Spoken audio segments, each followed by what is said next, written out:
Joining us is president of the LA Kings, Luc Robitaille. Luc, congratulations, number 2. It's not bad. Hey, what's up, guys? How are you? Excellent. How are you doing? I'm doing good. So we're Mark, just talking. what's up, buddy? You got some work to do now.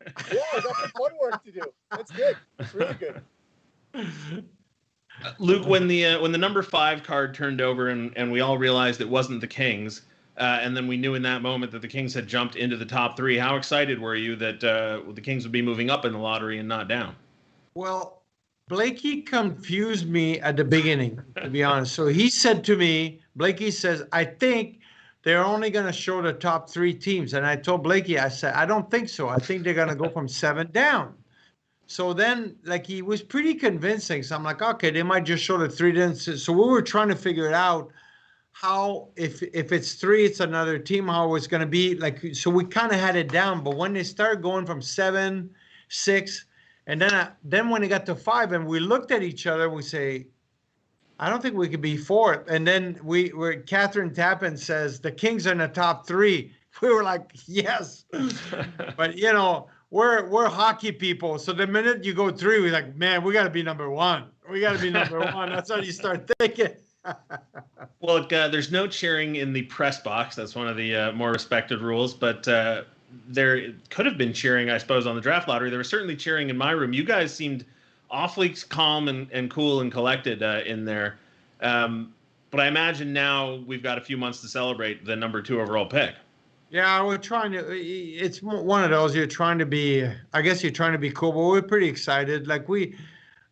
We trust Mark and his staff. They've always gone above and beyond on figuring out who's the best character, who's the best player. I mean, you look at what was done early on from 2000. What was it, Mark? You started with us in 2006, 2007.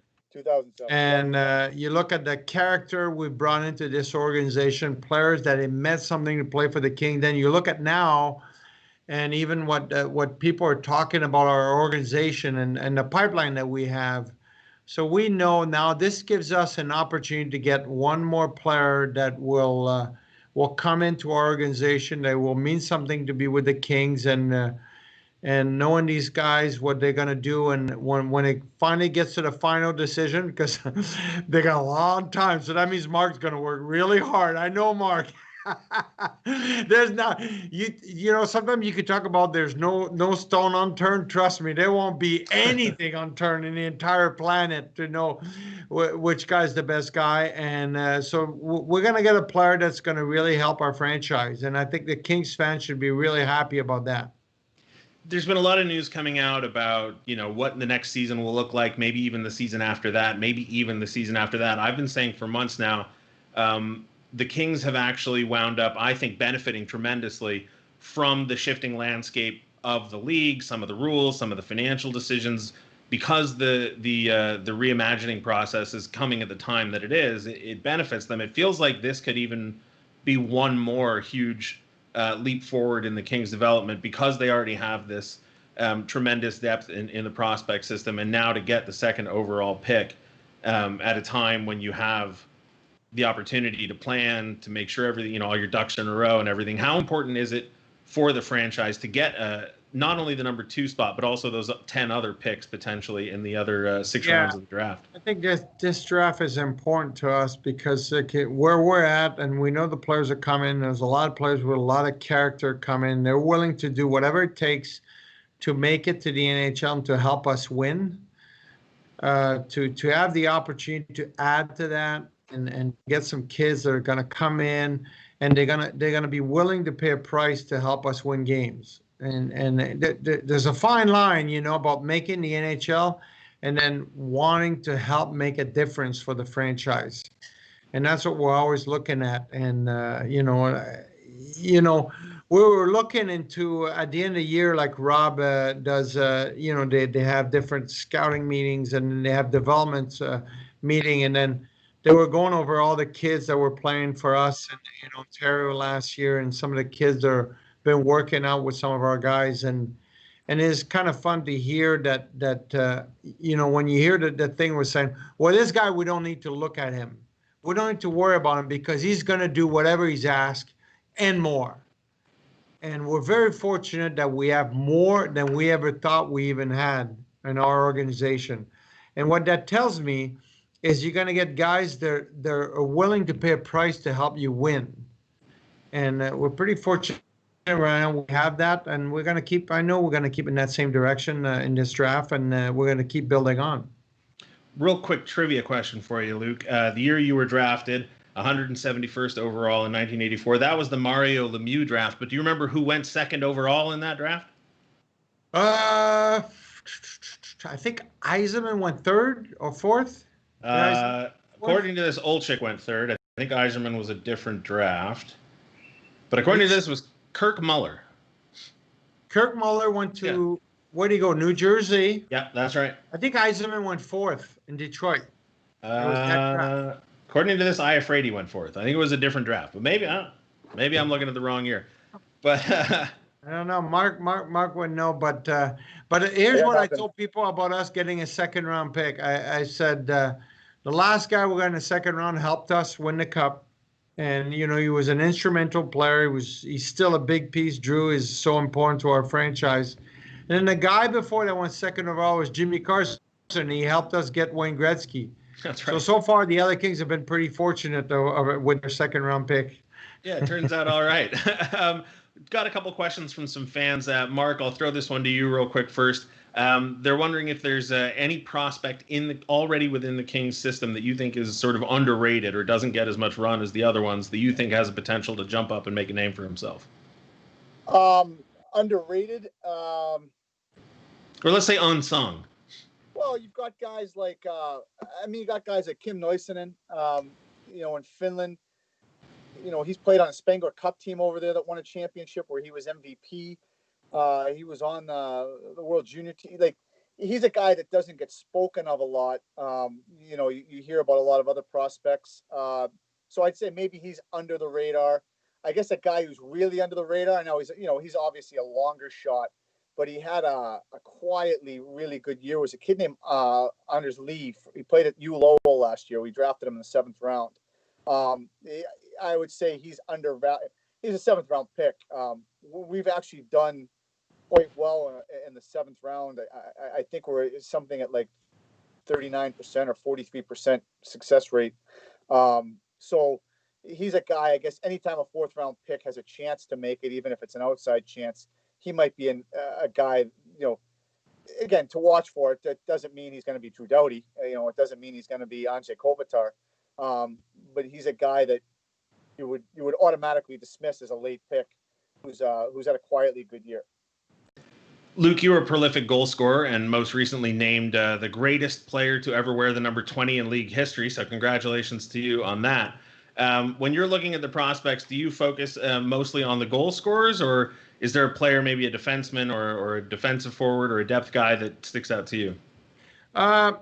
To me, Jesse, it's pretty simple. It's obviously you look as an organization where we're at, and what Mark and his staff has done since 2017 is kind of built up a pool of talent and guys. But it's like, I want to have players that are willing to pay a price that no one else is willing to pay to first make it to the NHL and second to help you win. And if you do that, regardless of the position, you're going to have a really good team. You look at our team that won the Stanley Cup in 2012. These guys played like no one else in the history of the NHL has played. That's why they won in the least amount of games, because they were willing to do things that people don't understand is important to win a game.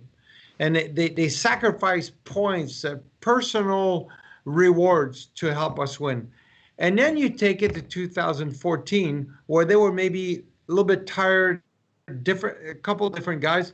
And then suddenly, when their back was against the wall, they said, you know what? We could do this. And they did once again something that no one else has ever done, which is win the Stanley Cup in the most amount of games.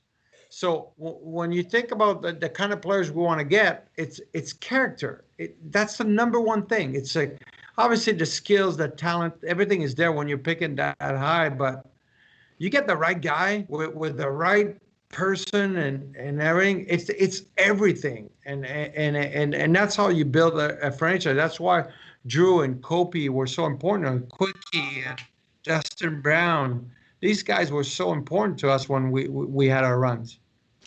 I'm sure it's impossible to put a direct number on it, but when you're interviewing a guy, when you're sort of trying to get a sense of what that character is, and Mark, we'll start with you on this one. How much of it is learned through watching them on the ice, and how much of it can you glean from interviewing them, from talking to coaches, teammates, family members, whatever it is? Well, I mean, you take the entirety. Obviously, you watch a player, you can develop an idea of what his character is just by watching him without ever meeting him. And you can watch him in warm up and see how he approaches warm up. You can watch him before the game starts and see how he approaches that part of the game. And then obviously you watch the game. Very rarely does someone who bails out from every hit and doesn't see the play that you talk to and say, "Oh, this guy gets it." So what happens is the majority of the time the interview matches the player. That's the majority. Now, every year there's 4 or 5 guys, 6 or 7 guys that the personality doesn't match it. Albeit whether you thought he was this character guy, and then you talk to him and you're like, oof, or the other way around. That just means you have to start digging. Did you see the right things? Did you, is he a small guy on the ice? Is he not developed yet? But you see the burn in his eyes. All things like that. But usually things line up in a sequential manner where you make your first assessment, the second one matches, the third one matches, you talk to other people, that matches, and then the final one matches. It usually does fall that way, and most people you talk to are on the midline, right? I mean, most of the people you talk to are good kids and good players and want to be NHLers. Very few people you talk to are bad, what you'd call bad kids or low character kids that maybe are selfish or don't care. And then same thing on the other side. Very few players you talk to have that crazy desire in their eyes. Like Wayne Simmons had, like Kyle Clifford had. Things like that. You start looking at a guy like that, and it comes through just in their presence. You could tell that. You could tell that Simmer wanted to do everything it would take to make it. Like, it was right off the bat. You could tell that Cliffy wanted to do everything to make it. Those guys are easy. I mean, they just jump right out at you. But, you take in all the information, and if something doesn't match, you figure it out. Luke, as a player, I imagine you probably would have developed a radar for that sort of player. You could recognize that sort of spirit in somebody. As an executive, do you find that you've developed a similar kind of radar, whether it's being around the family, being around the scouts, being around the player off the ice, getting a sense for how they carry themselves, how they interact with their coaching staff, their training staff, et cetera? Yeah, I mean, I think, for me, like I trust what Mark and his staff, and then Blakey, I know they'll meet with Mark and they'll meet, everybody. And I trust what our guys are doing and know where they're going. Once they get to the NHL, you see them and so forth, but it's hard, So, I trust the judgment of our guys, what they've gone through and the experience they've had. I mean, you look at, getting a Drew Doughty at the time, I mean, I don't want to speak for Mark, but I'm pretty sure if the Kings would have ended up first, we probably would have taken Drew. Yep. And that would have been a very controversial decision at the time, because Steven Stamkos was supposed to be number 1, but that just tells you. So I know that, and knowing that, for me, I think, like Mark and his staff, they'll send me a few videos and I'll watch some guys and I'll watch them, but I'll never know the guys the way they know. I mean, you could tell that when Mark's talking, like, he'll know the kind of underwear the guy's wearing. Final question before I let you guys go, and thank you so much for joining us. Mark, any final thoughts on how the draft lottery was formatted, conducted, any changes you would have made or like to see moving forward? Obviously, hopefully we'll never have another scenario quite like this year. Well, obviously the draft lottery format was almost perfect. I mean, that's right. Almost. Really, it was almost perfect. It was genius the way it was set up. They made one small mistake, and if they hadn't made the small mistake of including the the play-in teams, I mean, it would have been Vanguard genius, and again, it would have been completely, no, again, it's imperfect. It's imperfect last year when we lose, and it's imperfect this year when we win. I'm not sure the logic or the fairness of having a team have an opportunity to play for a Stanley Cup and be involved in the lottery, and having a lottery team not be allowed to play for the Stanley Cup. Again, but that being said, I haven't come up with a better way to do it. It's the same. It's the same for everybody. I mean, it's the same for Ottawa, same for Detroit, and the same for whatever placeholder team won it. So again, any kind of lottery system, any kind of draft system is always going to be imperfect. If you have no lottery at all, then you get tanking. If you have a lottery, somebody's always unhappy. I'm glad I'm not the guy in charge of it, and I'm glad no one needs my opinion on it. So it worked out for us. It worked out for us almost as well as it could have this year. So we're happy, and just like last year, whoever didn't work out for it, like us, will be unhappy. So every year you're going to have people that are happy, unhappy, and people that are content. This is no different.